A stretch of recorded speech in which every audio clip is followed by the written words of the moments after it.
Welcome to the reserve list wall. It was built in 1996, and like any good brick wall, it's not going anywhere.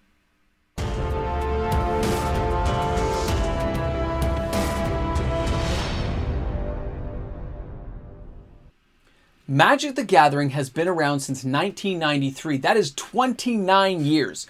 And in that 29 years, there has been some form of the reserve list for 26 years of this game's existence. Welcome back, everyone. MTG Moxman here. If you're new to the channel, welcome aboard. Thanks for hanging out with me today as we discuss the reserve list.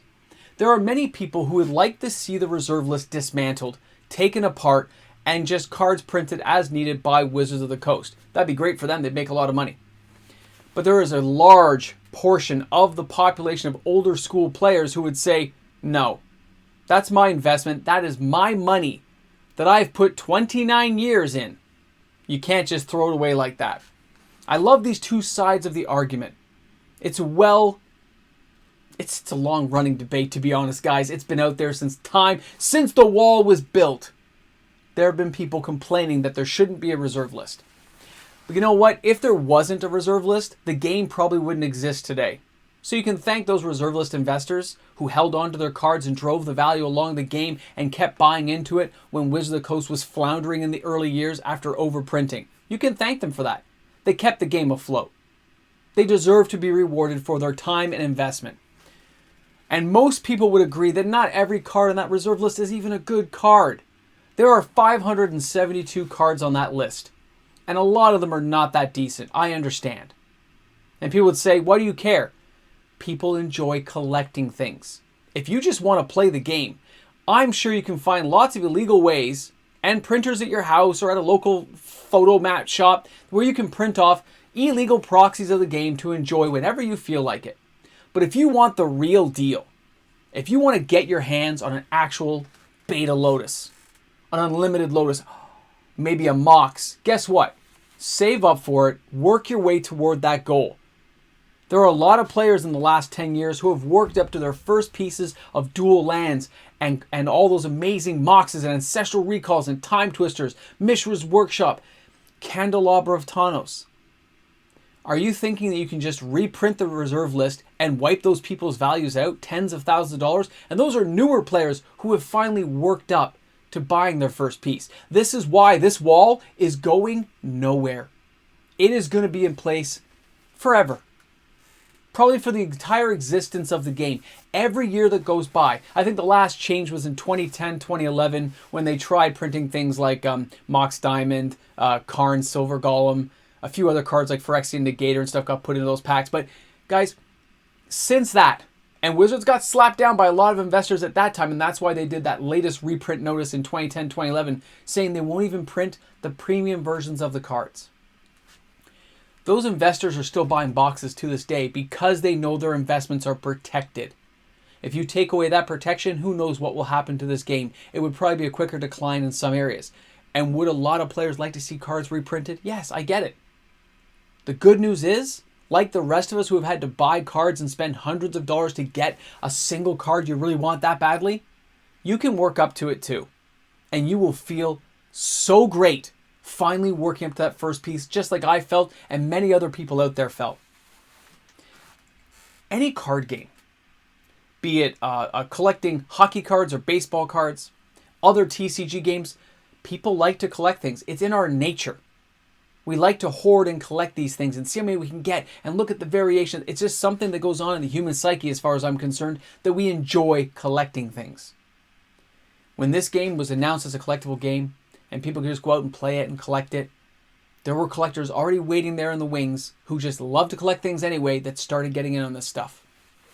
I like Soldevi Excavations. People can bash me all they want. I like it. I like that land and I use it all the time. And I am trying to accumulate a certain amount of copies, and I just keep buying it like I said I would. Part of it to test to see the market response. Part of it because I just like the card. I'm not hurting anybody by buying that card.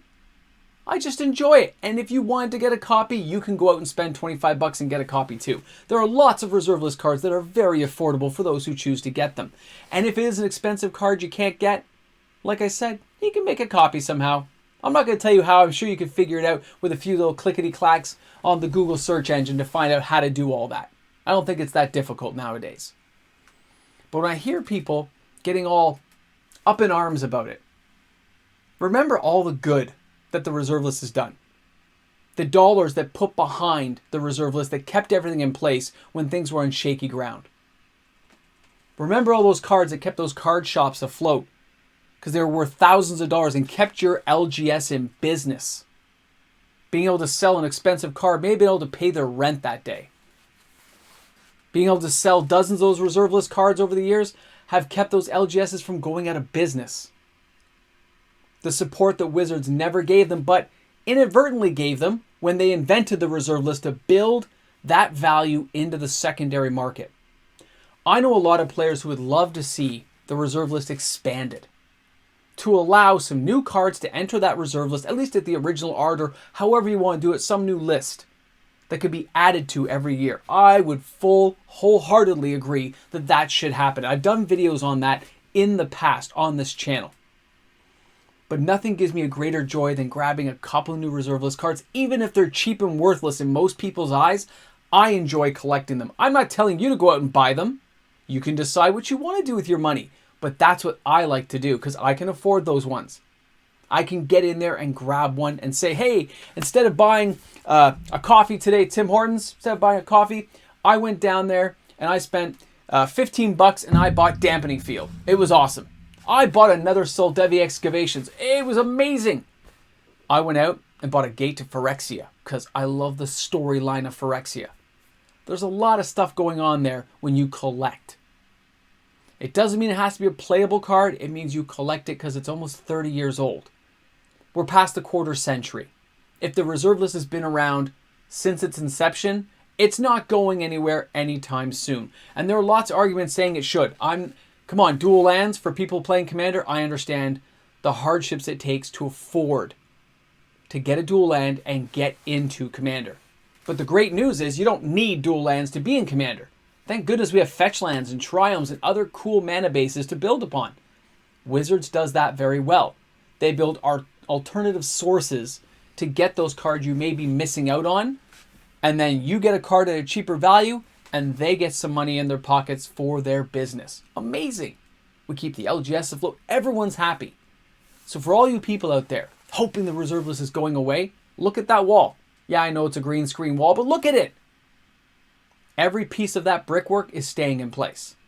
There may be some cracks in the mortar, there may be some mistakes made in a little bit of the construction, but it's not going anywhere. It is going to be here probably until the day I die and beyond if the game goes that long. Yeah, probably. I'm getting pretty old. And I understand the difficulties players face when they try to get into those higher end cards. And you know what? Nobody said you had to get in. You don't have to keep up with the Joneses and buy high-end reserve list cards to enjoy Magic the Gathering's card game. That's the best news. It's a game. Play it for fun. But if you're trying to compete, yeah, you're going to have to cough up some serious money to get the real deal. You want to get your first scrub land, Badlands, you can save some bucks by going for heavily played copy. I get it. And they are expensive, and they're only getting more expensive basically every day. And there are buyouts happening all the time on the reserve list that just make more people mad, saying, it's not even a good card, why are they buying it? Because other reserve list cards have gone up over time. Some people who collect because they love the card. Other people collect hoping that the card gets broken and becomes worth a fortune. That's the financial side of things. Magic the Gathering is an investable vehicle nowadays. People tie up tens of thousands of dollars in this game, and as shocking as that may be to you who thinks that's just crazy, the best news is the person doing it hopefully isn't harming themselves and they just want to do it knowing that this game could go to zero. Why do you care? Let them do what they want to do. I don't let people tell me how to spend my money as long as my bills are paid. I'm not hurting anybody by spending $100 a month, getting 4 more Soldevi Excavations, buying $100 City of Shadows, getting some Lodestone baubles, maybe a few Rainbow Veils here and there. What does it matter? For those people who think it's ridiculous, just ignore those people. Buy the parts of the game you want. But saying that they should tear the reserve list down, I think you're going to find is not going to happen. and you're going to live with a lot of disappointment for a very long time, and you're going to keep beating that drum hoping one day it's going to change. But I don't see it changing. And you know what? If it does and totally changes, I think we'll be in for a very exciting time in Magic. And I'll be happy to say I was wrong and that it got reprinted. And it'll bring a whole new conversation line in. Something we never thought would ever happen. It's okay to admit you're wrong too, but I just don't see it happening. Too much money is tied up protecting that reserve list, and there's millions and millions and countless millions of dollars behind those cards at this point. Whole economies on MTG stocks and stuff are built up on old cards like that and watching the stocks go up and down. You've seen my videos. You've seen other YouTube content creators who do videos like that, letting you know how these prices are going. You ever notice most of them are like a stepping step? They go up. They may go down a little bit, but they just keep going up eventually over time. So if there's a reserve list card you want, it's great to know that the value will hold eventually. That if you spend 20 bucks, it's probably going to be worth more than 20 bucks in the long run. And there's lots of reserve list cards that are still less than 10 bucks. It's great. You can enjoy it. But there will be a time when all those reserve list cards will start at a much higher price point than 10 bucks. And it will be in my lifetime. So anyway, I hope you guys enjoyed the video. I liked chatting with you today. I hope you enjoyed the conversation. Let me know what you guys think in the comments section. I'm sure it'll be a very great interactive episode we will have. So everyone have a fantastic day. Enjoy your reserve list cards, protect your investment, and remember, the wall is here to stay. And of course, an amazing shout out to all the patrons on the channel who are here each and every day supporting the growth and continued operation, guys. Patrons make the world go round. Thank you so much, everyone. I'll talk to you guys soon. I wonder how long till I get to open this. Happy 10K party. Every day's a step closer, Savannah. We may get there. Guys, welcome back to the end of the video. And I wanted to mention something about the video still, about the reserve list. I do understand. I didn't really add it in the argument today, but I understand that if they did reprint the reserve list, they start putting cards back into circulation with new art or something, it probably won't affect the value of the original reserve list cards long term. That OG original, I think, will have holding power in the future, but I just don't see them bothering to do it anymore. I know it wouldn't affect the price that much. I just don't see Wizards going to bat to battle that out. Every year that goes by now, it's a step further away. The longer they wait to untangle the reserve list, the more unlikely it is it'll ever happen. I just want to put that out there, that I understand reprinting the cards probably won't affect the value. I just don't see them doing it because they've waited so long to do it. So here we are at the end of the video. We're chilling out. Wanted to mention that part. And I want to thank you guys again for hanging in with me at the end. I think today, for those who made it this far, you saw yesterday's video, but this one, we're going to say reserve list. Hold the line. That's what I like to see in the comments section. Reserve list, hold the line. Because we're worthy. We've spent money, time, and effort building our own reserve list walls in our houses, man. It's awesome. It's our cards, our collections.